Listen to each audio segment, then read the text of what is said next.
નમસ્કાર મિત્રો, ભારત સંસ્કૃતિ ચેનલમાં આજે વિડીયોના માધ્યમથી આપ સૌને મળવાની ઈચ્છા થઈ. સંસ્કૃતિ એટલે શું? વર્ષોથી, દિવસોથી આપણે ઘણી બધી વાતો કરતા આવ્યા છીએ. હવે સંસ્કૃતિ વિશે આપણે ક્યારેક આપણા બાળકો સાથે પણ વાત કરવી જોઈએ. ટેલિગ્રામ ચેનલ ઉપર આપણી 2 ચેનલો ચાલે છે. એક ભારત સંસ્કૃતિ કે જ્યાં આપણે એક પોઝિટિવ મેસેજ મૂકીએ છીએ. કેટલાક મિત્રોનો રિવ્યૂ પણ આવે છે કે બહુ જ સરસ તમે મેસેજ મૂકો છો. મિત્રો, ખરેખર તમારા આ રિવ્યૂ જ અમને વધારે પ્રોત્સાહન આપે છે. બીજી એક ચેનલ આપણી એવી છે કે જે બાળકો માટે એક દરરોજની બાળ વાર્તા મૂકીએ છીએ. કેટલીક શાળાના શિક્ષકો મને મેસેજ કરે છે અને કહે છે કે આજે તમે બાળ વાર્તા કેમ ના મૂકી? અને એ શિક્ષકો એવું પણ કહે છે કે આ બાળ વાર્તા દરરોજ અમારી પ્રાર્થના સભામાં અમે બાળકને સંભળાવીએ છીએ. મિત્રો, બહુ જ થઈ ગયું આ. તમારા ઘરમાં નાનું બાળક હોય તો તમે એને પ્લીઝ સંસ્કાર આપજો. જો નહીં આપો ને તો એમાં તમારા બાળકની ભૂલ નથી, તમારી જ ભૂલ છે. બાળ વાર્તાઓથી એટલું બધું એનામાં પ્રેરણા આવે છે, એટલો બધો એને જે બોધ મળે છે, એનામાં સંસ્કારોનું સિંચન થાય છે. આ આપણને બધી ખબર છે. છતાં આપણે મોબાઈલના રવાડે ચડ્યા છીએ ને એટલે બધું ભૂલી ગયા છીએ. બાપ તેવા બેટા, વડ તેવા ટેટા. આપણે જેવા છીએ ને એવું આપણું બાળક બનશે જ. આપણે સંસ્કારનું સિંચન કરવાનું છે. એના માટે બાળકો પેદા શું કરવા કર્યા છે? બાળકોને સંસ્કાર જ જો ના આપી શકીએ તો પછી એને પેદા કરવાનું છોડી દો. બાળક એ ખીલતું ફૂલ છે. જો તમે એને સિંચન નહીં કરો તો એ સુવાસ નહીં આપે, એ કરમાઈ જશે, એ મુરઝાઈ જશે અને એના પાપના ભાગીદાર આપણે જ બનીશું.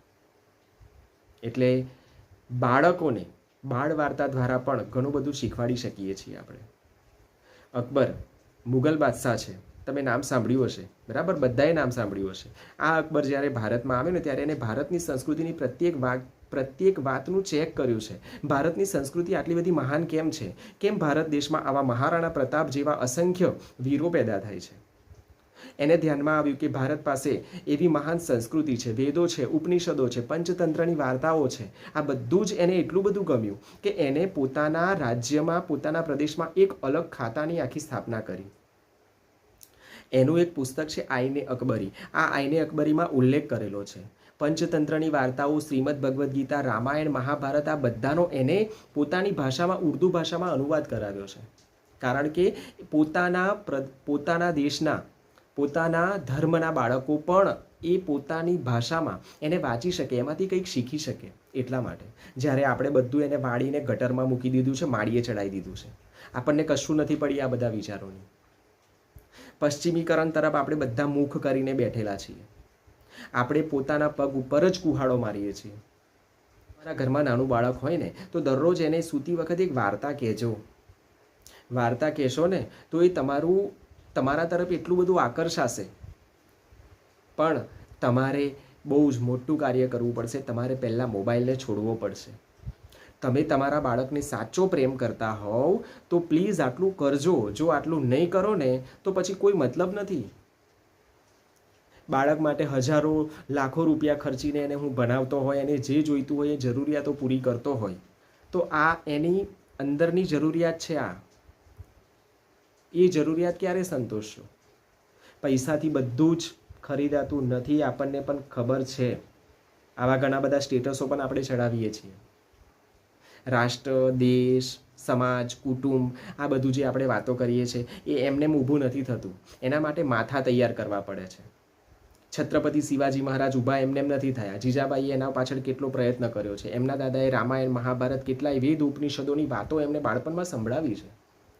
જીજાબાઈએ તો ત્યાં સુધીનું એને હાલરડા ગાતા. હાલરડું આપણને ખબર છે કે આજે તો સૂઈ લેજે, કાલે તારે કાળા યુદ્ધ ખેલવાના છે. બાળપણમાં આવા વિચારો જીજાબાઈએ શિવાજીને આપ્યા છે. ત્યારે એ શિવાજી મહારાજ મુગલો સામે બાથ ભીડે છે અને સંસ્કૃતિના રક્ષણ માટે, મા ભૌમની રક્ષા માટે એ માથું ઊભું થાય છે, બલિદાન આપવા માટે તૈયાર થાય છે. આપણા ઘરના જે નાના નાના માથા છે ને એ દેશ માટે કદાચ ના ઊભું કરી શકીએ, પણ પોતાના ઘર, કુટુંબ, સમાજ, એના માટે તો કરી શકીએ ને. આપણે આટલું તો કરી શકીએ. એટલે આજે આ વિડીયોના માધ્યમથી એક જ વસ્તુ કહેવી છે. હું એવું નથી કહેતો કે ચેનલ ઉપર આવેલી વાતો તમે કહેજો, પણ તમને જ્યાંથી મળે ત્યાંથી બાળકોમાં સંસ્કારનું સિંચન કરો. જો સંસ્કારનું સિંચન નહીં કરો તો એના પાપના ભાગીદાર આપણે પણ બનીશું જ. મિત્રો, અઠવાડિયામાં એક આવો મેસેજ વિડીયોના માધ્યમથી હું આપણી બંને ચેનલમાં મૂકીશ. અહીંયા વાત મારી પૂર્ણ કરું છું. અસ્તુ. જય હિન્દ, જય ભારત.